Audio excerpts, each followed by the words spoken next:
Bom, chegou a hora da gente bater a bolinha, então, né? Podemos seguir aqui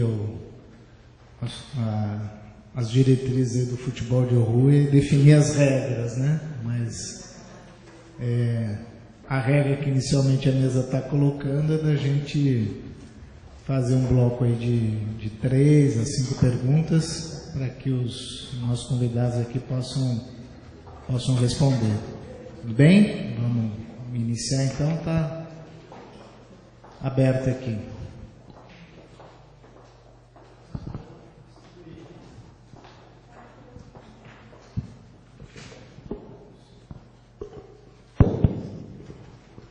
Então vamos lá. João?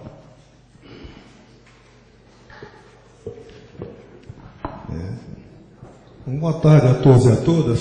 Acho que esse debate é deveras importante, né? Acho que a gente devia explorar um pouco essa questão do quê? Quem é a FIFA, quem é a CBF, certo?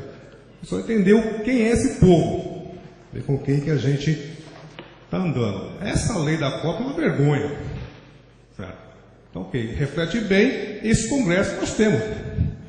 Reflete bem que é um balcão de negociatas, né? Tem uma questão que Renato não abordou na fala dele, queria dialogar isso com ele. Lá em 87, quando aprovou 97, a lei da Copa, aprovou a indicação, ninguém falou nada. Só que na sua análise, você não leva em consideração a infecção que ocorreu a partir das manifestações de junho, que foi o povo para a rua, falou, vocês nos representam, vocês todos. Isso abriu sim uma janela de oportunidade para a ascensão das lutas, um novo ciclo aí de lutas, gostemos dela ou não. Isso está acontecendo aí na verdade. E o movimento está apostando nessa janela. E é ruim quando parte da esquerda, pelo ligado ao PT, fala que quem está na rua contra a Copa está contra o governo, está com a direita, está com a Globo. Isso é uma bobagem. Porque na Zona Leste eu participei de todas as manifestações lá. Por quê? O pessoal do entorno de Itaquerão e do centro foi expulso de lá. Foi doido conseguir manter o pessoal lá com aluguel social de R$400. Onde é que o cara ia morar? Vai ter que morar para depois de Mogi das Cruzes. E lá uma coisa interessante na Itaquera. Que inicialmente os comerciantes estavam rindo. Opa, vou tirar aqueles miseráveis debaixo do viaduto. Depois estendeu a zona da Copa, o Parque Linear estendeu por cerca de 1 milhão, foi desapropriado por menos de R$100.000. Daí eles entraram também, sentiram o drama do que era, não era só os miseráveis que estavam na beira da estrada ou embaixo do viaduto. Entendeu? E as reuniões que tivemos lá com a subprefeita, a vice-prefeita, ela falava, não, quem não aceitar isso aí vai na justiça buscar um valor melhor, né? Faz parte do jogo democrático. Entende? Então como é que eu vou discutir com esse pessoal que não, está tudo bem com eles? Estão lá há 30 anos naquele mesmo espaço lá e foram colocados para fora. Quer dizer, isso abriu essa questão da luta efetiva lá no pedaço, lá na Zona Leste, né?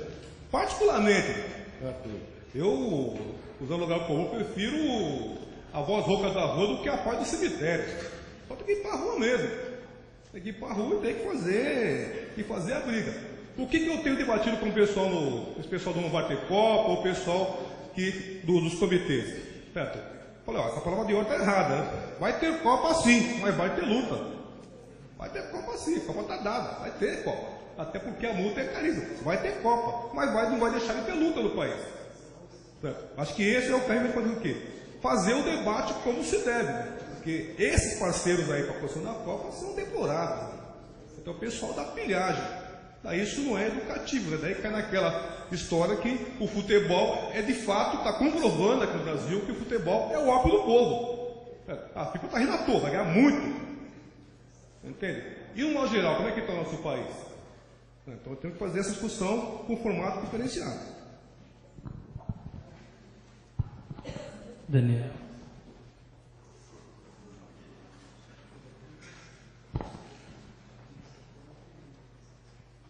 Boa tarde a todos e todas, boa tarde aos companheiros da mesa. Sou Daniel, trabalhador aqui do GES. Tem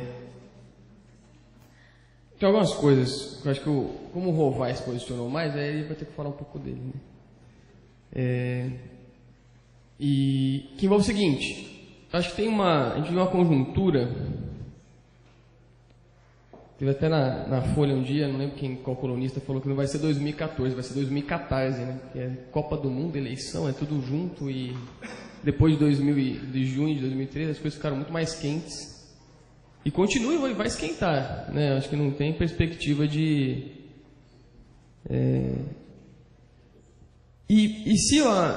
Você falou uma coisa que eu acho que é um argumento difícil, que eu acho que isso aconteceu mesmo. Quando o Brasil foi eleito, vai ter Copa aqui, não teve ninguém que falou, que pena, que droga, puta, FIFA é ruim. Né? O Fernando está falando que ela falou, mas na época ela não tinha a expressão popular que ela tem hoje, né? Então ninguém escutou muito. Sim, acho que falou, mas digamos, não teve uma entrada. Acho que teve mais gente que comemorou do que lamentou, com certeza.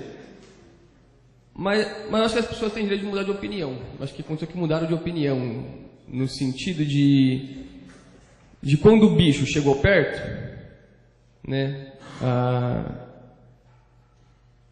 a coisa mudou de figura, por uma coisa simples. Eu acho que o Brasil ele tem todas as condições de receber a Copa do Mundo, na medida que ele gentrifica lugares. E é isso que aconteceu. Para ter um estádio num lugar e conseguir receber os turistas, vai ter que tirar os pobres de lá. E é isso que está acontecendo. Então ele consegue receber o evento, mas ele tem que fazer isso. Assim como a África do Sul também consegue receber a Copa do Mundo, mas tem que fazer isso. E qualquer manifestação contra isso é legítima e tem que ser feita. Eu acho que é isso que está acontecendo. A questão, não vai ter Copa, é muito mais um desespero político de um momento que a gente está vivendo do que também uma pauta. E eu acho que a gente já tem uma divisão que está delineada nesse sentido. As manifestações que estão chamando não vai ter Copa estão se esvaziando. As manifestações que estão cheias são as manifestações com pauta clara, reivindicação clara. Então já tem, digamos, uma outra faceta que está colocando, né? O MTST enche, manifestações sindicais enche. Né? Manifestações contra não vai ter Copa, teve uma sábado passado, teve 300 pessoas, 400 policiais, não deu para fazer muita coisa, né? Carolina Praça da Sé na chuva. Então acho que tem uma diferença. Acho que a questão de um oportunismo político que você colocou, eu acho que ela tem que ser requalificada, porque se você está numa categoria que a database é agora, ou você faz luta agora, né? Você não vai ter reajuste mesmo. Essa oportunidade não é. Então, como... Sim. E eu acho que pontuando umas coisas que você falou, e fazer uma pergunta, né, que foi isso que eu vim aqui. Eu falei um monte antes. Eu acho que tem a Copa na ditadura, a Copa na democracia, ela tem significados políticos diferentes. Eu acho que se a Copa na ditadura foi aí sim eu acho que foi um ópio do povo, João. Foi tipo, as coisas, o Brasil ganhou, todo mundo foi para as ruas comemorar. A Copa aqui, eu acho que tem o sentido negativo da Copa, na verdade eu acho que é mais positivo. É isso que eu queria que vocês comentassem. É isso. Se a Copa na democracia está servindo mesmo como se o sentido político dessa Copa, ele tem um sentido político de ópio do povo. Ou se pelo contrário, na verdade, por não conseguir ser, quer dizer que a gente está melhor do que estava antes na ditadura. É isso que eu quero dizer. Quero que vocês comentem esse...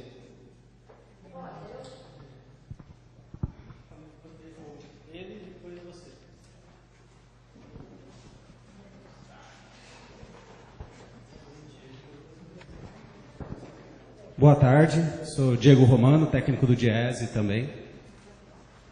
Eu só queria aproveitar um pouco da questão sobre relação de consumo e Copa, porque tem muita expectativa em relação a um aquecimento econômico pela vida da Copa e a gente vê, por exemplo, patrões com medo de ficar com estoque nas suas lojas com os produtos da Copa, bandeirinha, camiseta e tal. Além das questões de geração de trabalho, se é que gerou, que qualidade de trabalho é esse que gerou? A gente vê operários mortos em obras.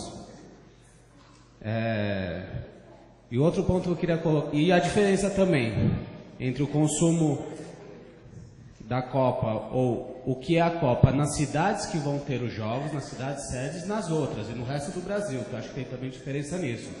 Pensando em Olimpíada daqui a pouco, acho que Rio de Janeiro não vai ser a mesma coisa do resto do Brasil. Como que a gente pode pensar isso? E outro ponto, eu queria dialogar um pouco com o Daniel, sobre a mudança de opiniões. Acho que o Ronaldo Fenômeno mudou bastante. É isso aí. O cara, a gente vai encerrar com quantas? Então tem mais ela, mais ele e mais eles. Essas 3. Então mais uma, depois abre mais duas. Mais uma e a gente... Tá?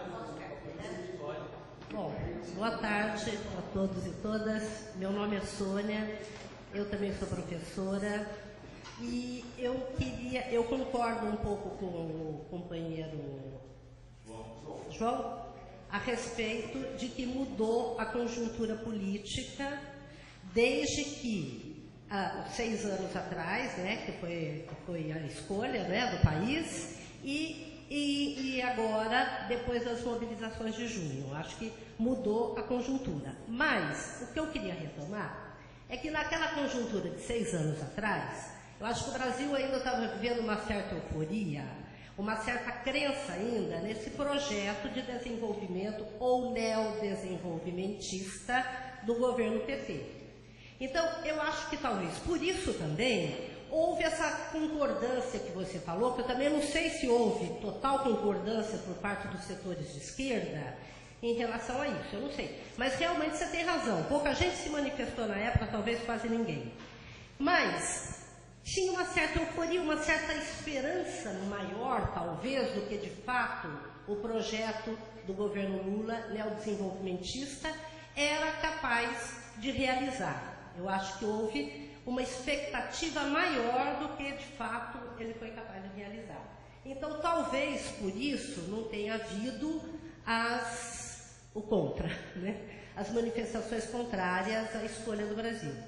Então, isso é a primeira coisa. Fazendo uma relação da Copa, agora na democracia mais ou menos, com a ditadura militar, eu queria lembrar que também na época da ditadura militar se vivia a euforia do lado dos militares, é claro, e que também passava para a sociedade brasileira, do Brasil grande, do Brasil em crescimento, do Brasil, sabe? Então, eu quero chamar a atenção que o uso ideológico aí do futebol, da Copa, ela me parece associado a essa expectativa de um projeto de desenvolvimento, de crescimento econômico, que havia no governo militar e que havia 6 anos atrás no neodesenvolvimentismo do governo Lula.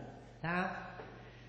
Bom, essa é a primeira coisa. A segunda coisa é que eu acho que também as manifestações começaram a irromper no cenário político brasileiro na medida também em que as dificuldades maiores começaram a aparecer, sabe? Então eu não sei até que ponto que é possível chamar isso de oportunismo.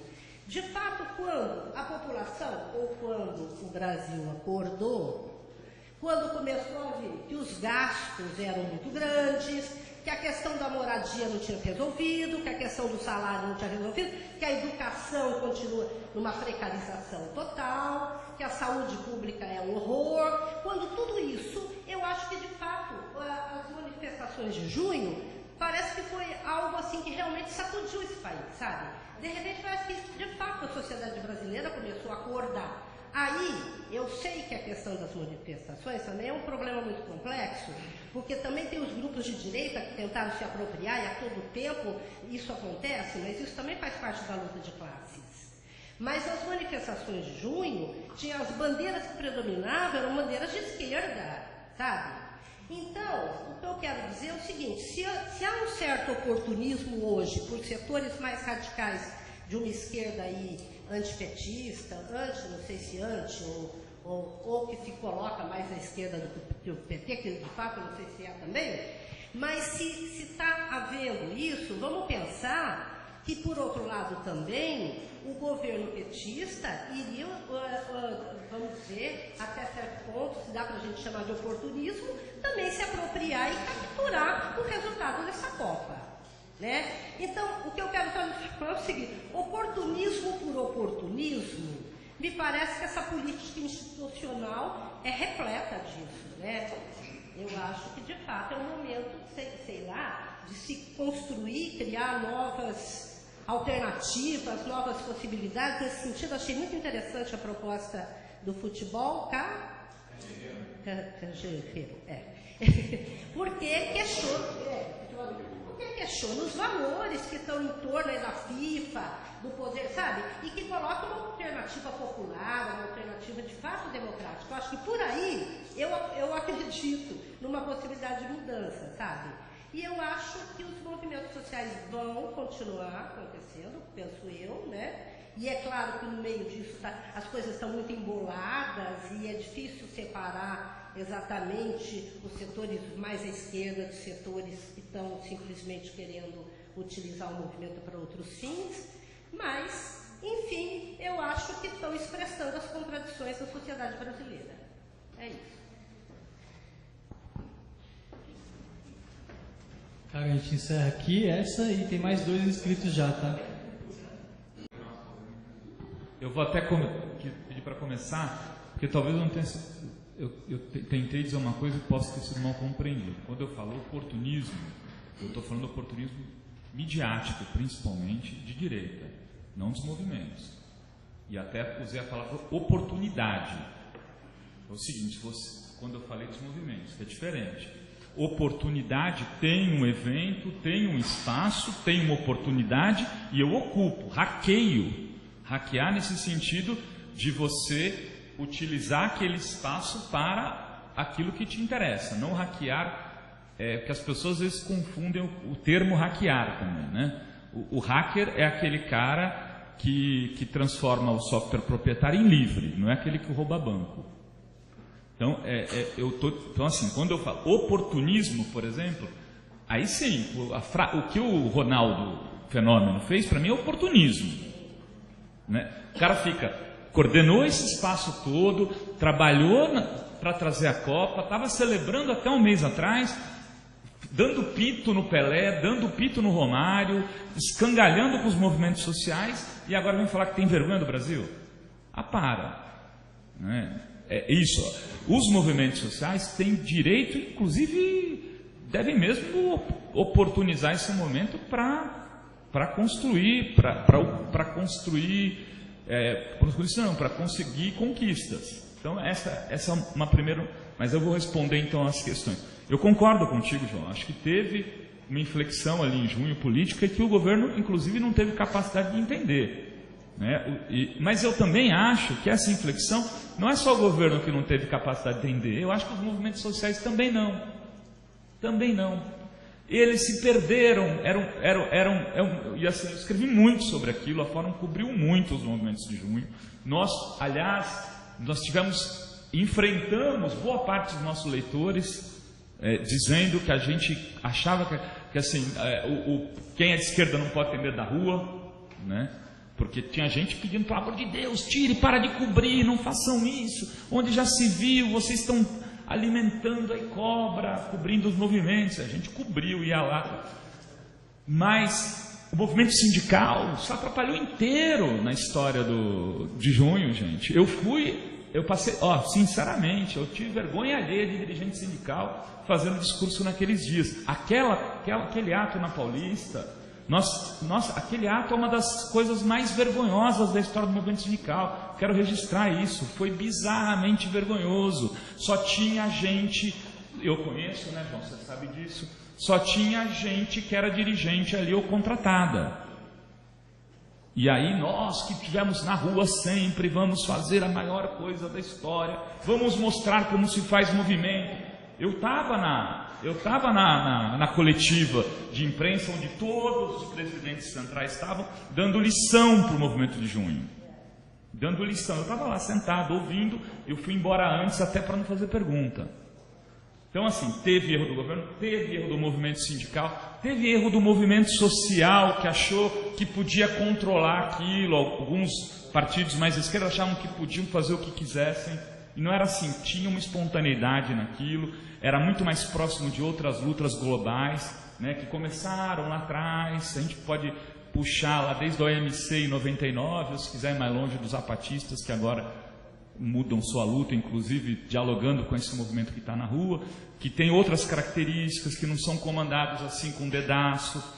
E aquilo tinha gente de direita, tinha gente de esquerda, de centro, porque essa é um pouco a característica dessa nova sociedade, das formas de participação. Eu acho que teve essa inflexão, mas aí tem uma disputa colocada. Tem sido feita uma narrativa, para mim, que é uma narrativa anti-movimento social. Tem muito nesse Não Vai Ter Copa, gente, que está sendo capturado pela direita. Tem muito de um jogo anti-brasileiro. Não posso... Desculpa, pode ser...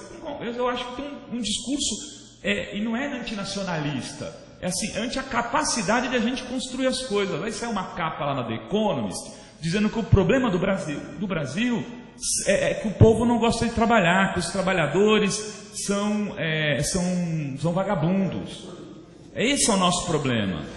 Que a recente capa da The Economist, em torno desse discurso de incapacidade total de a gente conseguir fazer algo, que eu acho que é complexo, síndrome de vira-lata, como dizia o nosso Nelson Rodrigues. Tem um pouco disso aí, e tem sim uma parte da esquerda que reforça isso, que joga nesse campo junto com a direita.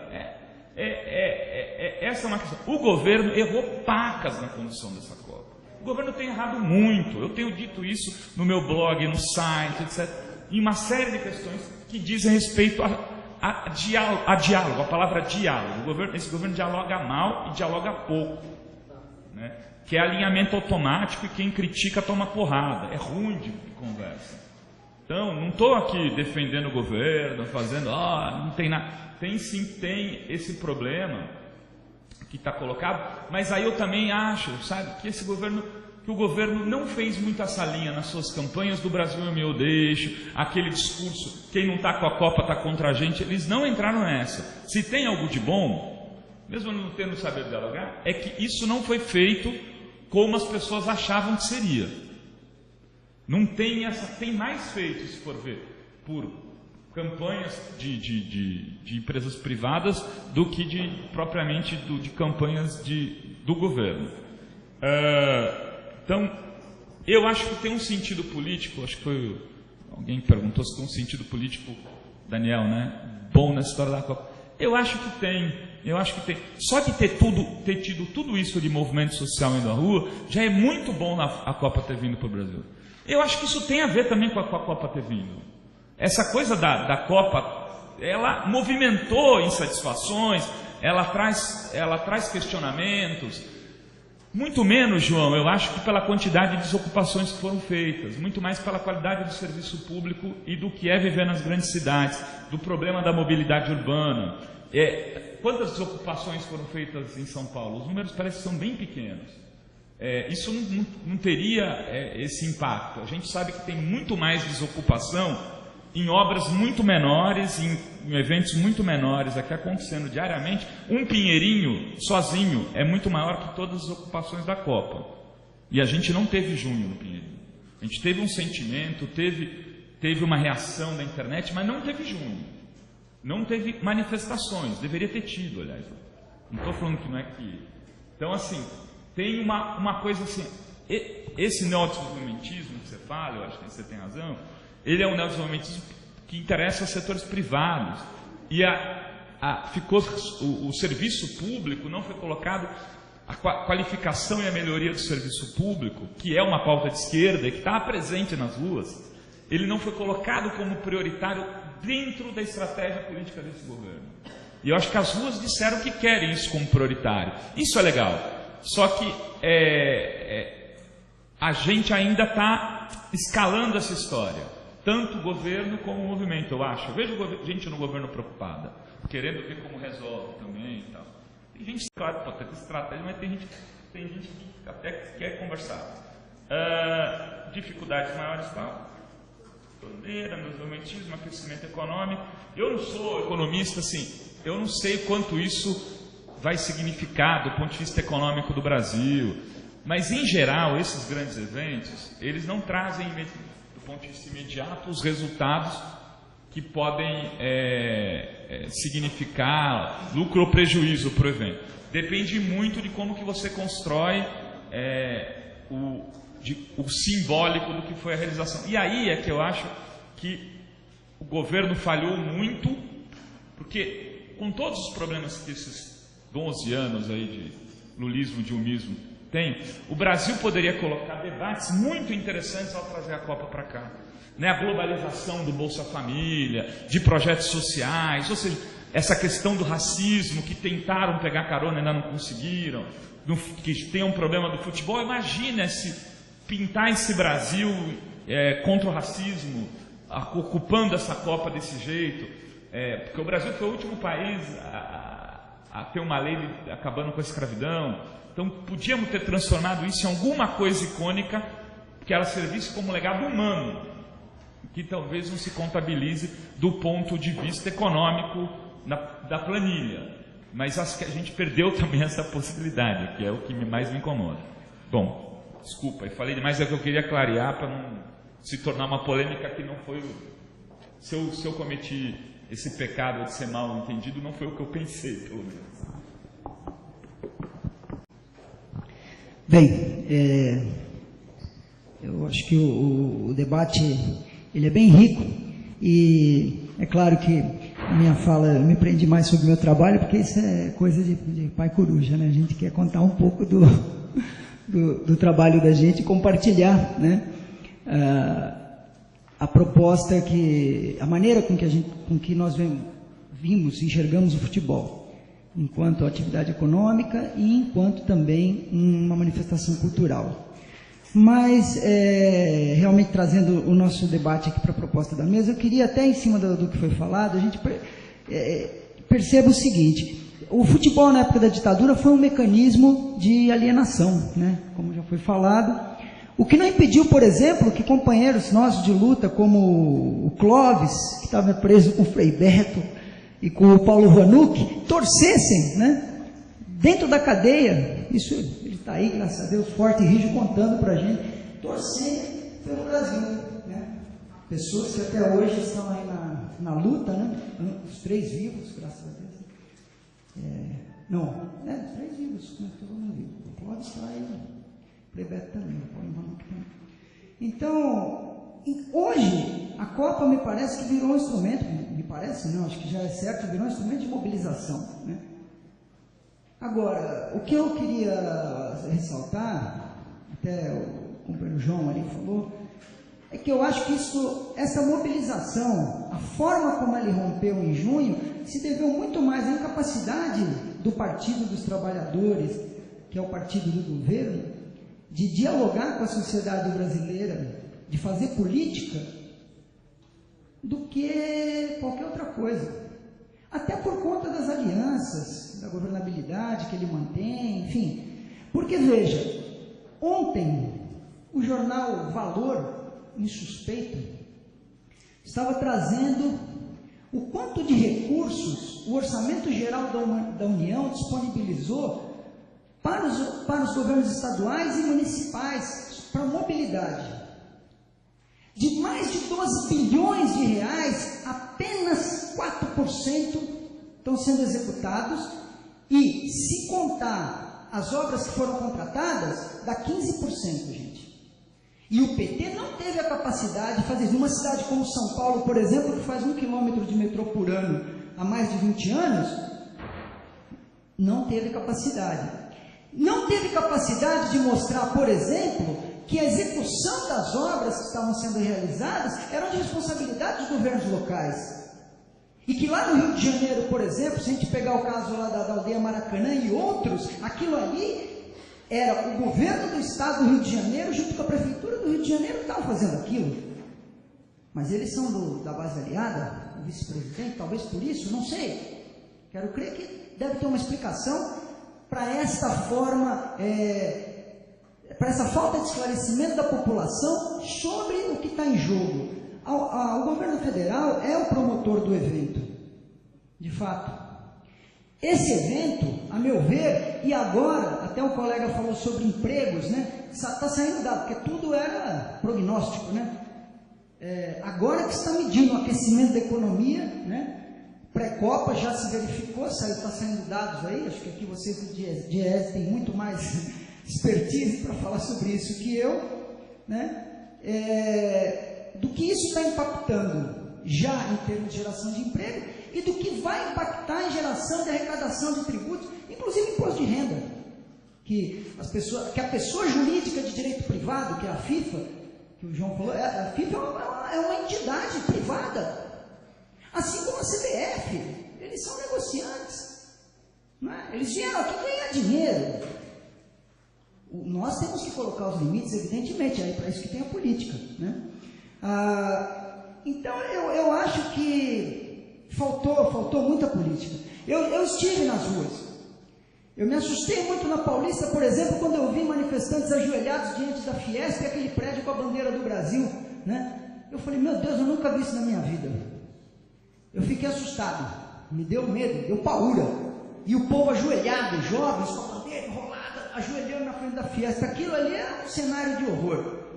Eu estava lá em cima do viaduto do Chá também, quando invadiram ali, arrombaram a prefeitura, aquele rapaz que é filho de dono de uma empresa de ônibus permissionária de transporte público, fez um ariete e invadiu. Eu vi, eu estava lá, estava eu e minha companheira.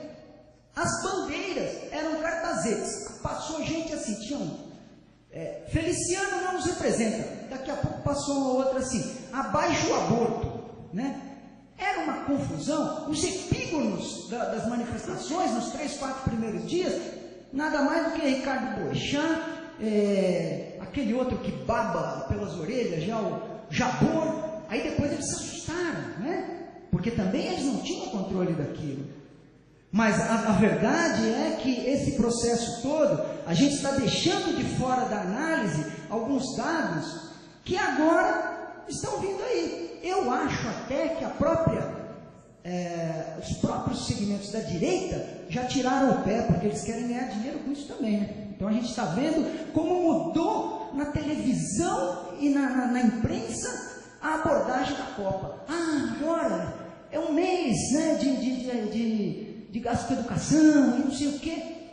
Ao mesmo tempo, eu acho que houve, sim, uma maturação, uma reflexão crítica dos movimentos sociais que mudaram suas palavras de ordem, né? Pelo menos, não é mais não vai ter Copa, vai ter luta. Copa para quem? Né? Então, nós estamos vendo que agora, talvez, nas vésperas desse mega evento, a gente está começando a ter um senso de responsabilidade, né? Sobre o que isso pode representar para nós, que nós ainda também não sabemos. É difícil fazer análise a quente, né? É muito difícil, né? Eu lembro que o que teve gente que brigou no Facebook, né? Que excluiu o amigo, né? Agora está todo mundo voltando, aceitando de novo. Então, assim, gente, eu só queria concluir aqui a minha fala, dizendo que eu acho o seguinte: se a gente for pegar do ponto de vista dos números, dos recursos que foram disponibilizados pelo governo federal para projetos de infraestrutura urbana, a Copa poderia ter servido muito mais como um alavancador da qualificação por exemplo, da infraestrutura urbana de serviço público aqui no nosso país. E não aconteceu ainda, né? Os números estão aí. A Copa poderia ter servido, como já disseram o Rovai disse aqui, para fazer um evento paralelo, assim como está servindo para o evento agora do futebol cajerreiro, né? Podia ter servido muito mais, talvez, se nós tivéssemos conseguido qualificar mais a discussão a tempo. Mas eu quero dizer de plano, que não é para evitar comprar briga, nem polêmica. Eu acho que o maior responsável por tudo isso foi o partido do governo federal, que foi incapaz de fazer aquilo que melhor o qualificou para que ele pudesse ter chegado a esse papel hegemônico no bloco de poder que está aí, que é fazer política. Acho que as pessoas ignoraram dados, não estão sabendo de nada, né? E agora talvez a coisa vai se qualificar mais. Os movimentos sociais vão usar isso como uma janela de oportunidade, né? E eu acho que não há, como bem observado, aqui, acho que por parte, eu não sinto pelo menos, por parte dos organizadores da Copa, que é o governo, né, e a FIFA, há uma intenção de enfrentamento com os movimentos, pelo contrário, tem mandado até aí o ministro, né, o Gilberto Carvalho, tudo dialogar, ele já levou lá tomatada, foi vaiado, mas continua indo, né?